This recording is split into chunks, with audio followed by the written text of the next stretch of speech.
Los años de desprecio silencioso por parte de mi hermano, Robert, habían cavado trincheras profundas en mi alma, pero nunca imaginé que su crueldad alcanzaría su punto máximo en la oficina de Allen y Wilcox, en el corazón financiero de Londres. La cita para la lectura del testamento de papá, John Miller, no era un evento de luto, sino una coronación para Robert y una ejecución pública para mí. Desde que nuestro padre había enfermado, hacía casi 2 años, Robert había tomado las riendas del imperio Miller, con una arrogancia tan fría como el mármol de las escaleras de esta firma de abogados. Yo, Elena, siempre fui la hija sensible, la artista que se retiró del negocio familiar, lo que, según Robert, me convertía automáticamente en una carga. Mi presencia allí era tolerada, pero apenas. Recuerdo el ambiente opresivo de aquella sala de juntas en el piso 18. Las paredes estaban revestidas de paneles de nogal oscuro, el aire olía a cuero antiguo y cera pulidora, y la luz filtrada por las pesadas cortinas de terciopelo gris apenas iluminaba la expresión severa del abogado principal, el señor Davies. Había otros miembros de la familia a distancia, tíos y primos lejanos, todos testigos silenciosos de la transferencia de poder, todos con los ojos fijos en Robert, el heredero indiscutible. Yo me senté en el extremo más alejado de la mesa de caoba, sintiéndome tan pequeña y fuera de lugar como siempre me había hecho sentir mi hermano. Robert estaba sentado a la derecha de Davies, con su traje de Savile Row impecablemente cortado, sus hombros anchos proyectando una sombra de autoridad inquebrantable. Parecía un rey esperando el traspaso de la corona, no un hijo de luto. Mi dolor por la pérdida de papá era genuino, una herida abierta que latía bajo mi piel, pero el ambiente no permitía el duelo, solo la formalidad de los negocios. John Miller había construido su fortuna desde cero, y su testamento era el documento que cimentaba la leyenda. Yo amaba a papá, y creo que él me amaba a mí, a su manera distante y ocupada. Pero en los últimos meses de su vida, la presencia de Robert se había vuelto omnipresente, una barrera impenetrable. Yo había intentado visitarlo más a menudo, llevarle sus libros favoritos, pero Robert siempre estaba allí, controlando la agenda, interceptando llamadas, susurrando cosas que yo nunca podía escuchar por completo. El resentimiento se había acumulado en mí como la escarcha en el cristal.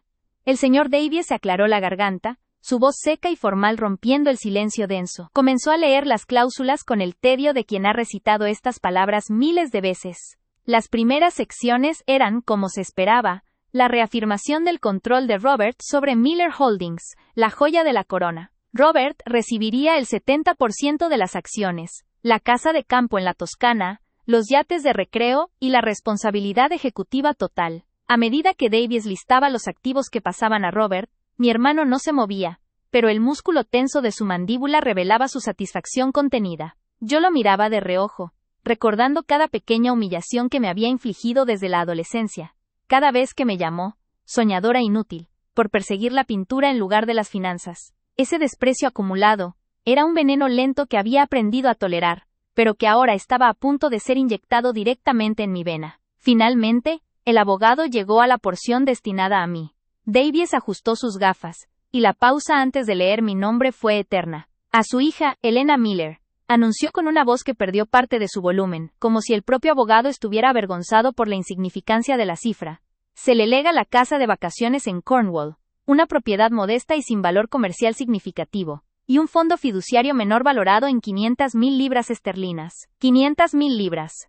Era una suma considerable para cualquiera, pero en el contexto de la vasta fortuna de los Miller, era una migaja, una ofensa. Robert acababa de heredar miles de millones. La casa de Cornwall era el lugar donde papá y yo pasábamos los veranos cuando yo era niña, un lugar lleno de recuerdos, pero que siempre había sido visto como el activo menos deseable de la familia, difícil de mantener y lejos de la ciudad. Era un gesto sentimental, quizás, o quizás la prueba final, de que yo no era considerada una parte seria de la estructura Miller. Sentí un rubor de vergüenza subir por mi cuello. Las miradas de los tíos y primos se desviaron hacia mí, no con simpatía, sino con una curiosidad incómoda, midiendo la insignificancia de mi parte, confirmando silenciosamente que yo no importaba. El señor Davies cerró la carpeta, dando por terminada la lectura esencial. Antes de que el abogado pudiera pasar a las formalidades de las firmas, Robert, sin pedir permiso, se inclinó hacia adelante. Su voz grave cortó el silencio como un cuchillo afilado, y noté el tono deliberadamente condescendiente que adoptó, asegurándose de que resonara por toda la sala. Permítanme añadir una pequeña nota, si me lo permiten, dijo Robert dirigiendo su mirada, que era como hielo fundido, directamente a mí. Sentí que todos los ojos me perforaban, sintiéndome expuesta y frágil. Robert hizo una pausa dramática, saboreando el poder del momento. Aunque la disposición de papá es generosa, y debemos honrarla, considero que esta pequeña asignación para Elena es más que suficiente. Es, de hecho, una limosna bien merecida. La palabra, limosna, se estrelló contra mí. Contuve la respiración, sintiendo el ardor detrás de mis ojos. Era la validación de años de desprecio. Robert continuó, su discurso cuidadosamente ensayado para maximizar el daño. Mi hermana, a lo largo de los años, ha demostrado poco interés en el trabajo duro que construyó este imperio. Su contribución a la familia siempre ha sido intangible, por decirlo menos. Ella eligió una vida de comodidades mientras papá y yo luchábamos por mantener Miller Holdings a flote. Honestamente, siendo francos entre nosotros, Elena ha vivido de la generosidad de papá, esperando siempre el siguiente cheque, el siguiente préstamo, la siguiente ayuda financiera para sus proyectos artísticos, que nunca rindieron frutos. No es una mujer de negocios, es una carga. Cada palabra era un golpe dirigido a destruir mi dignidad, a pintar una imagen de mí como la carga familiar, la sanguijuela que drenaba los recursos. Los primos asintieron sutilmente, confirmando la narrativa que Robert llevaba años construyendo en secreto. Yo era la fracasada, la parásita. Yo sentía el peso de la sala sobre mí, la vergüenza quemándome la piel. Así que, sí, concluyó Robert con una sonrisa sardónica que no llegó a sus ojos fríos. Esta suma de 500,000 libras es, esencialmente, una indemnización para que ella pueda seguir con su estilo de vida bohemio, sin tener que preocuparse por la seriedad de los negocios. Una compensación para una parásita que solo buscaba el dinero de papá. La humillación era total. Mis mejillas ardían, no por rabia inmediata, sino por un dolor profundo y ancestral. Era la confirmación pública de todo lo que siempre había temido. Que mi valor era nulo a los ojos de mi propia sangre. Que mi amor por papá había sido malinterpretado como codicia. Sentí una lágrima solitaria deslizarse por mi sien, pero antes de que pudiera caer la sequé con un movimiento imperceptible. No le daría a Robert la satisfacción de verme derrumbarme. Mantuve mi rostro impasible, una máscara de mármol. El señor Davies, incómodo con la explosión personal de Robert en un entorno profesional, intentó intervenir. Señor Miller, esto no es. Está bien, Davies, interrumpió Robert con un movimiento de la mano, desestimando la protesta del abogado. Solo estoy asegurando la transparencia. Que todos sepan por qué las porciones son como son. Y que nadie malinterprete la generosidad residual de papá. Me quedé quieta. El silencio que siguió a las palabras de Robert no era el silencio de la conmoción, sino el silencio pesado de la aceptación. Todos en la sala creían a Robert, creían que yo era la parásita. Mi mundo se había reducido a esta sala alfombrada, donde mi hermano acababa de despojarme de mi reputación y mi dignidad. Podría haberme levantado y gritado, podría haber defendido mi relación con papá, pero me mantuve en una calma glacial. No era resignación, era la quietud deliberada de alguien que guarda un arma cargada. Robert me miró por última vez, sus ojos brillando con el triunfo. Parecía esperar mi réplica, mi llanto, mi protesta inútil. Yo simplemente mantuve mi postura mirándolo fijamente, y me obligué a sonreír interiormente. Una sonrisa tensa, que no reflejaba alegría, sino una certeza inquebrantable. Lo que Robert ignoraba, lo que nadie en esa sala de Londres sabía, era que yo no había venido a la lectura del testamento con las manos vacías ni con el corazón roto por una herencia insignificante. Yo había venido preparada. Durante los meses finales de la enfermedad de papá, mientras Robert se encargaba de cuidarlo y de gestionar sus asuntos, yo había notado pequeños indicios, palabras fuera de lugar, una tensión inusual en la voz de papá cuando mencionaba a Robert. Me había costado mucho tiempo, pero sospeché que Robert no solo estaba gestionando, sino manipulando. Y mi sospecha se había convertido en una certeza. En secreto, había instalado un pequeño grabador de voz, camuflado en el estudio de papá, justo antes de que él entrara en su declive final. Había pasado días revisando horas de grabaciones irrelevantes, escuchando el roce de las sábanas y el murmullo de las enfermeras, hasta que encontré lo que buscaba. Un audio, una conversación que papá nunca quiso que nadie escuchara, y mucho menos Robert. El sonido que probaba, sin lugar a dudas, que Robert había estado chantajeando emocionalmente a nuestro padre, presionándolo para reescribir la voluntad en su propio favor, aislándolo y distorsionando la verdad sobre mí. Robert había pintado la misma imagen que acababa de presentar en la sala, pero se la había susurrado a papá durante meses, hasta que mi padre, vulnerable y enfermo, cedió por agotamiento y miedo. La grabación estaba ahora, segura y oculta, en mi teléfono, guardada en mi bolsillo, conectada discretamente a un pequeño dispositivo Bluetooth que Robert nunca notaría. Era mi prueba, mi escudo y mi espada. Mientras Robert se regodeaba en su victoria, y el abogado Davis intentaba recuperar el control de la reunión, yo sentí un alivio perverso mezclado con el dolor punzante de la humillación. Había necesitado que Robert cruzara esta línea. Había necesitado que me humillara públicamente, frente a todos estos testigos, para justificar la magnitud de la justicia que estaba a punto de desatar. El plan no era solo exponer la manipulación financiera. Era destruir la imagen de Robert como el hijo devoto y exitoso, ante los ojos de aquellos que lo admiraban. La humillación pública exigía una respuesta pública, resonante e irreversible. La limosna y el título de parásita eran el catalizador final. Me crucé de brazos, sintiendo el frío del aire acondicionado en mi piel, y mantuve mi mirada fija en Robert, quien ahora estaba charlando con el abogado sobre los próximos pasos, completamente despreocupado, como si yo ya no existiera. Él pensaba que había ganado. Pensaba que había sellado mi silencio con un cheque de 500,000 libras y una dosis final de desprecio, si supiera que ese mismo desprecio iba a ser el detonante de su caída. Respiré hondo, el aire denso y caro de la oficina llenando mis pulmones. El dolor se transformó en una claridad helada. Ya no era la pequeña Elena, humillada y llorosa. Era la depositaria de una verdad peligrosa. La lectura del testamento había terminado, pero el verdadero evento, el ajuste de cuentas, estaba a punto de comenzar. Sentí el peso del teléfono en mi mano, un objeto insignificante que contenía la destrucción de mi hermano. Señorita Miller, dijo Davies, extendiéndome una pluma de plata para firmar la aceptación de la herencia. Si es tan amable de firmar aquí, podemos proceder a cerrar el acta. Robert me miró con una expresión que decía, señorita Miller, dijo Davies, extendiéndome una pluma de plata para firmar la aceptación de la herencia. El instrumento era pesado y frío, grabado con las iniciales de la firma de abogados, un símbolo de la solemnidad inamovible de los contratos. Davies me señaló el lugar exacto en el pergamino grueso, la tinta negra destacando el renglón donde mi nombre debía sellar mi insignificancia. Si es tan amable de firmar aquí, podemos proceder a cerrar el acta. Robert me miró con una expresión que decía, firma, recoge tu migaja y desaparece. Tu papel en esta historia ha terminado.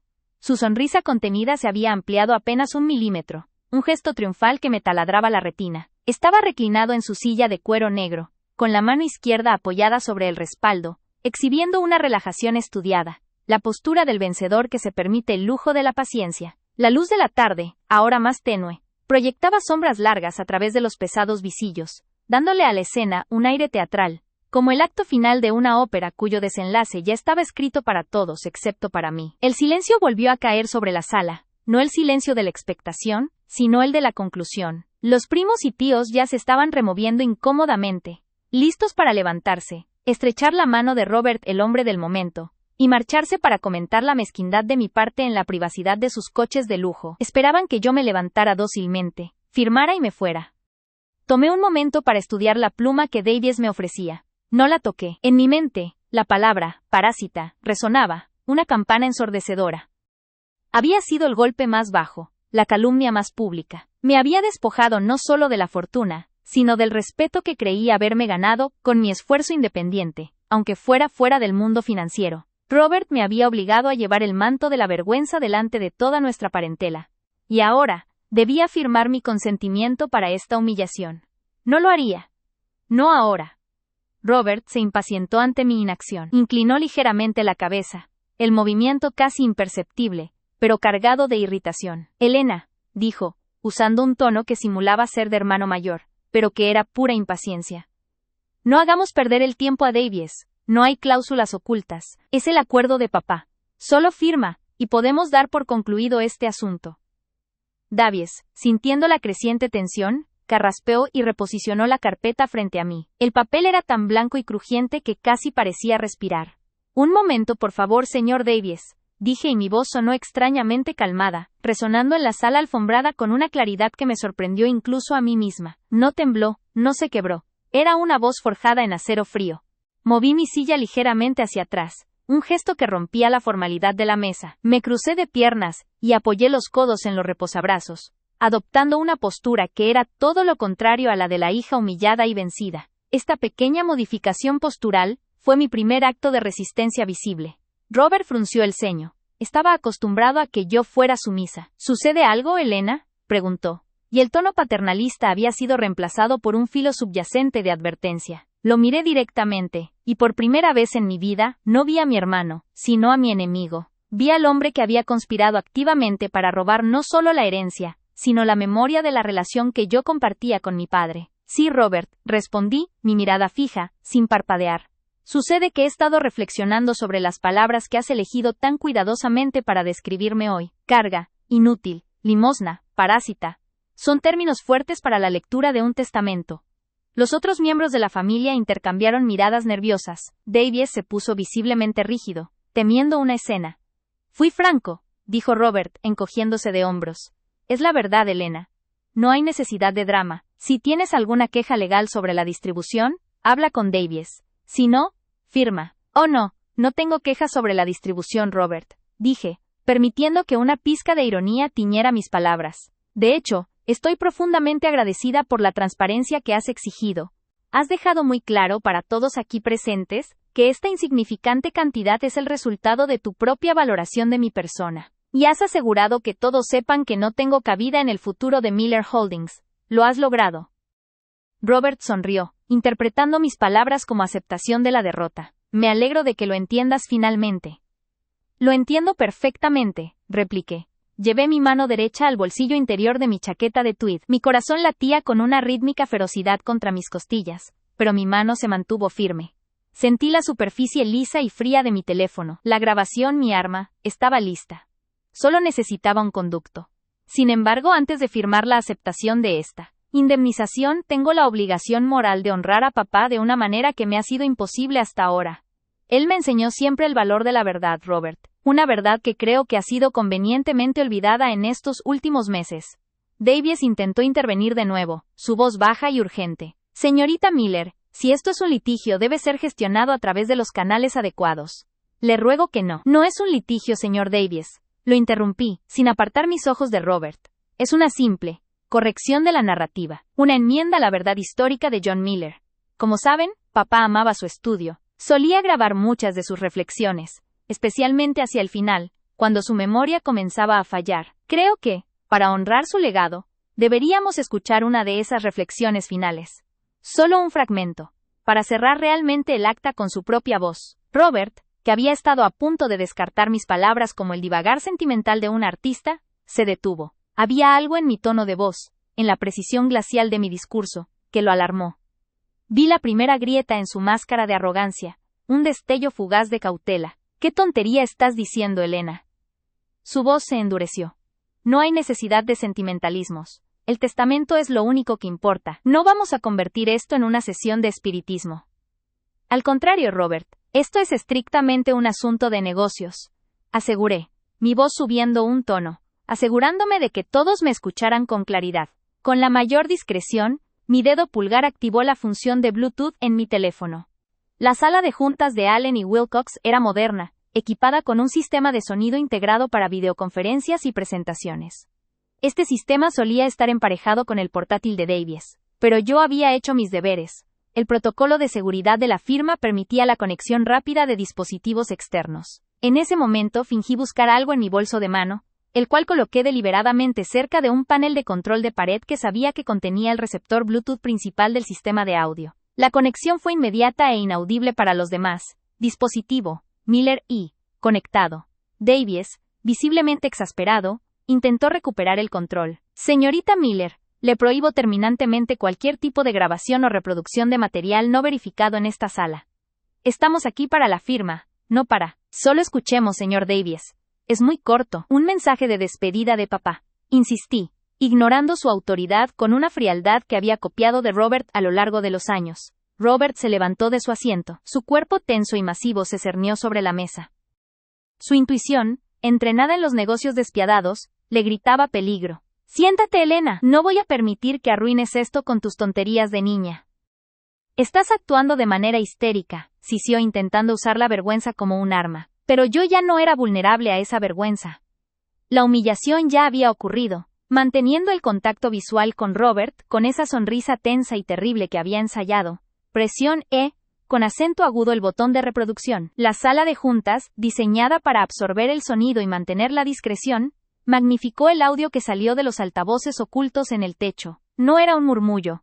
Era la voz de papá, débil y rasposa por la enfermedad, pero inconfundible, inundando el ambiente pesado. El fragmento que elegí No fue el momento de la extorsión financiera, sino la culminación del chantaje emocional que Robert había ejercido. Quería exponer la crueldad, no solo la codicia. La voz de John Miller llenó la sala. Yantai, tienes que entender, Robert, que si no la saco de la voluntad principal, se quedará aquí.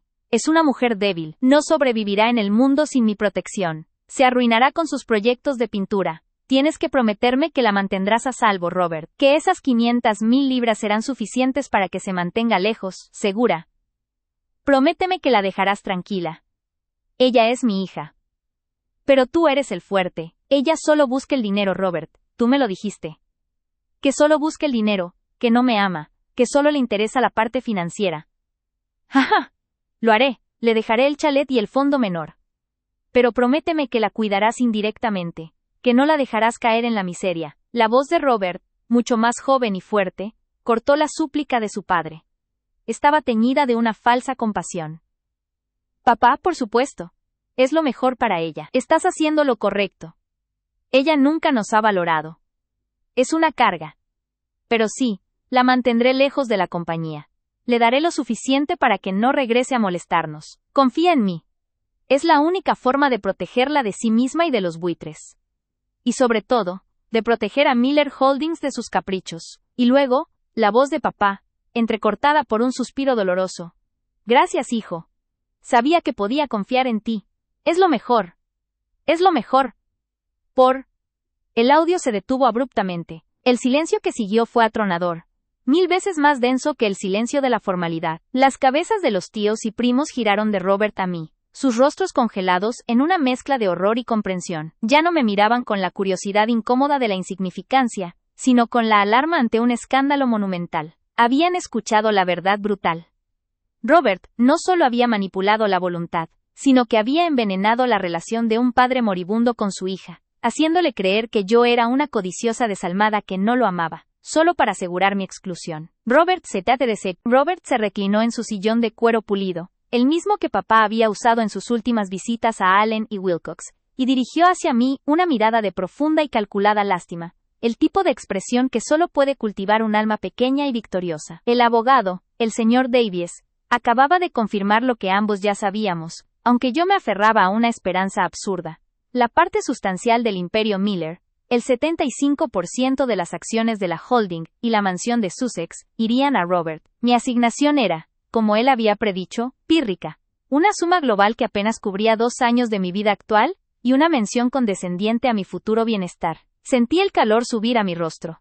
No por la miseria de la cantidad, sino por la humillación que Robert se preparaba para servirme a la mesa. Sabía que no podía dejar pasar la oportunidad de hundir el cuchillo. ¿Ves, Elena?, comenzó Robert, su voz untuosa resonando en el silencio formal de la sala de juntas, donde las paredes de caoba parecían absorber cualquier pizca de humanidad. Se ajustó el nudo de su corbata de seda.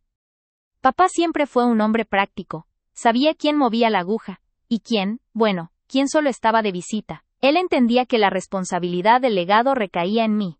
Es justo. El señor Davies carraspeó incómodo, intentando retomar la dignidad de la lectura legal. Pero Robert lo detuvo con un gesto imperioso de su mano, disfrutando demasiado de su público. Mis tías, que también estaban presentes, me miraban con pena. Una lástima que solo alimentaba mi rabia silenciosa. No estoy diciendo que no te merezcas nada, por supuesto que no.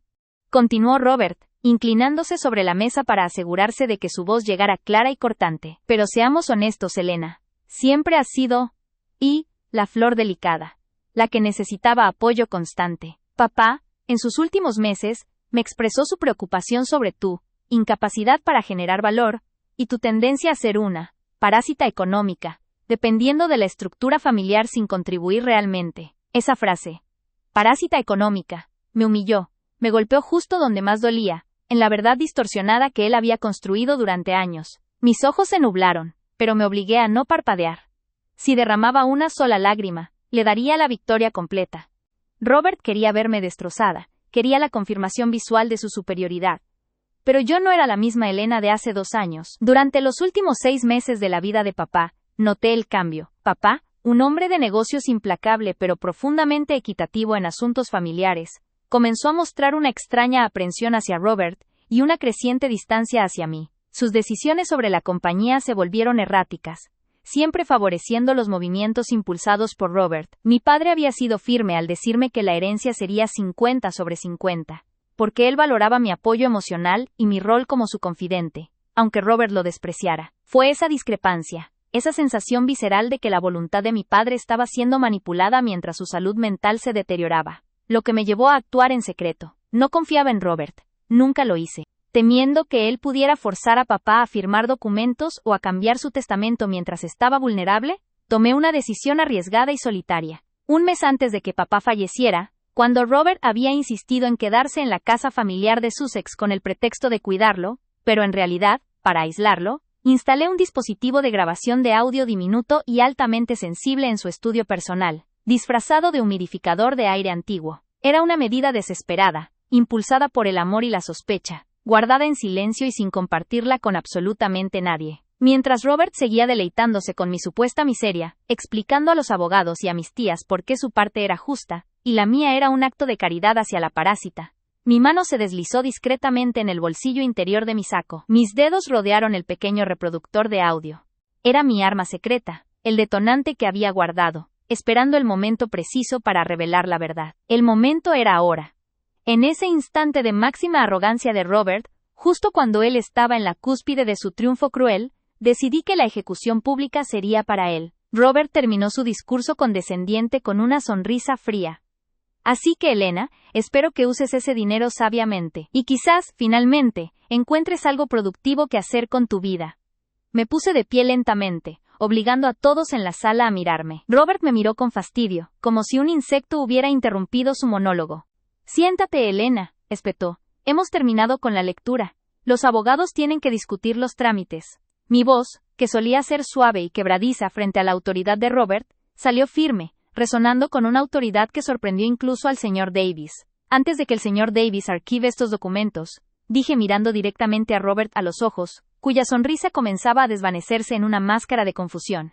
Hay algo que John Miller quería que todos ustedes escucharan, su verdadera voz, no la versión editada y forzada por terceros. Hubo un murmullo de confusión. El señor Davis frunció el ceño. Disculpa, señorita Miller, estamos en medio de... Ignoré al abogado. Saqué el dispositivo, un reproductor digital minimalista, y lo conecté con un cable auxiliar delgado y largo que había llevado conmigo, directamente al sistema de sonido profesional que la oficina utilizaba para sus presentaciones. El sonido de un leve clic llenó la sala. Robert se levantó de golpe. Su rostro, hasta hacía un segundo radiante de superioridad, se puso pálido. Debió ver en mis ojos la certeza de la traición. ¿Qué estás haciendo, Elena? Apaga eso. Esto es una reunión legal, no un circo. Su voz era de pánico incipiente, pero trataba de disfrazarlo con rabia. No es un circo, Robert, le respondí, manteniendo el contacto visual. Mis manos no temblaban. Es la evidencia de tu traición a papá. La prueba de cómo manipulaste a un hombre enfermo y vulnerable para robar mi parte de la herencia. Presioné el botón de play. La sala se llenó instantáneamente con un audio de baja calidad pero perfectamente audible, grabado en el estudio de papá. Primero, se escuchó un suspiro pesado, inequívocamente el de nuestro padre, John Miller, sonando cansado y débil. Voz de John Miller, débil. Robert, no estoy seguro de esto. Elena, ella merece la mitad, lo sabes. Ella siempre ha estado aquí. Luego, la voz de Robert, fría, calculadora y completamente desprovista de afecto fraternal, irrumpió con una claridad escalofriante. Voz de Robert, manipulador. Padre, sé lo que crees que es justo, pero debes pensar en el legado. Elena dilapidará esa fortuna. La mitad del imperio se irá por el desagüe en viajes y causas perdidas. ¿Quieres que tu vida de trabajo termine así? Además, si no me das el control total, voy a tener que retirarme de la gestión. Y sabes que la compañía no soportará eso. Piénsalo bien. ¿Tu legado? ¿O la pequeña indulgencia de Elena? El silencio que siguió a esas palabras grabadas no era el silencio formal de una oficina de abogados, sino un silencio sepulcral, tan denso que se podía cortar con un cuchillo. Mis tías se llevaron las manos a la boca, sus ojos fijos en Robert, que ahora estaba de pie, rígido y tembloroso, como un ciervo atrapado en las luces de un coche. La grabación continuó, revelando la coacción de Robert de forma más explícita. Voz de John Miller, angustiado. Pero no quiero que piense que la estoy abandonando. Ella es mi hija. Voz de Robert, amenazante. Ella es una adulta, padre. Tiene que valerse por sí misma. Firme el anexo. Es por el bien de la compañía. Si me das el 75%, prometo que siempre, cuidaré de Elena, le daré una pequeña renta, pero nunca podrá interferir con las decisiones importantes. Si no lo firmas, la compañía Miller fracasará. Tú serás el responsable. El audio terminó con el sonido de un bolígrafo cayendo sobre una alfombra, seguido de un jadeo ahogado de papá, y luego, solo estática. Cuando revelé la verdad, la conmoción fue total. Los rostros de los abogados, Davies y su asistente, pasaron de la incredulidad a la absoluta comprensión de un delito grave. El señor Davies, un hombre que se enorgullecía de su compostura, dejó caer los papeles que sostenía. El escándalo legal y ético era monumental. Robert no podía hablar, su rostro estaba completamente descompuesto. La palidez inicial se había transformado en un rojo bilioso, y el sudor perlaba su frente. Intentó articular algo, pero solo salió un sonido gutural, una mezcla de rabia sofocada y terror. ¡Mientes! Esa grabación está falsificada. Es una trampa. Una difamación, gritó Robert, su voz rota, ya sin el matiz de control que siempre lo había caracterizado. Su mano golpeó la mesa, pero el gesto no tenía fuerza, solo desesperación. Me acerqué a la mesa y miré a Robert, cuyo mundo se había derrumbado en menos de 3 minutos. Sentí una ola de poder tranquilo y justificado recorrer mi cuerpo. El dolor de años de desprecio silencioso se estaba lavando con cada segundo de su humillación pública. No está falsificada, Robert, dije en mi voz un susurro frío que cortó el aire. La registré legalmente porque sabía exactamente quién eras. Un usurero que coaccionó a su padre enfermo en sus últimos días, amenazándolo con la quiebra para asegurar su avaricia. Papá no te dio la herencia por justicia, sino por miedo y agotamiento. Me dirigí a los abogados, que ya estaban gesticulando entre ellos en susurros urgentes. Señor Davies, le sugiero que anule la lectura de este testamento inmediatamente. Esta grabación prueba la coerción y la influencia indebida, haciendo nula la última modificación testamentaria. John Miller no estaba en su sano juicio, ni actuaba bajo voluntad propia al momento de firmar ese anexo. Davies, recuperando su profesionalismo, tomó el mando de la situación. Señor Miller, le aconsejo que no diga una palabra más. Señorita Miller, gracias por traer esto a nuestra atención. Esto es un asunto de extrema gravedad. La lectura queda suspendida, y esta grabación será entregada de inmediato a nuestros expertos forenses para su autenticación, aunque el contexto es francamente condenatorio. Robert cayó de nuevo en su silla, su cuerpo temblando. Ya no era el exitoso heredero, sino un criminal expuesto. Me miró, y en sus ojos vi odio puro pero también un miedo abrumador. El miedo de un hombre que lo había perdido todo en el momento de su mayor victoria. Mis tías se levantaron, y por primera vez en años, no me miraron con pena, sino con respeto, incluso con admiración. Una de ellas, la tía Margaret, puso su mano sobre mi hombro en señal de apoyo.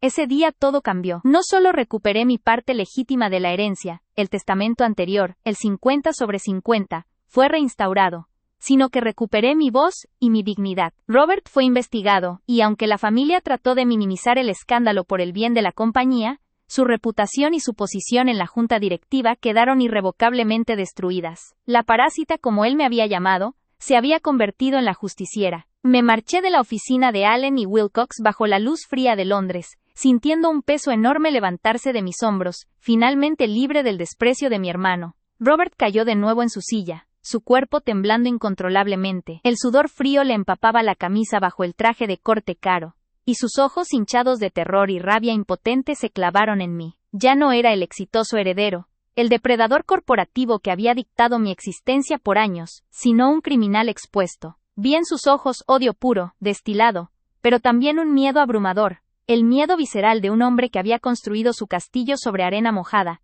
y lo había perdido todo en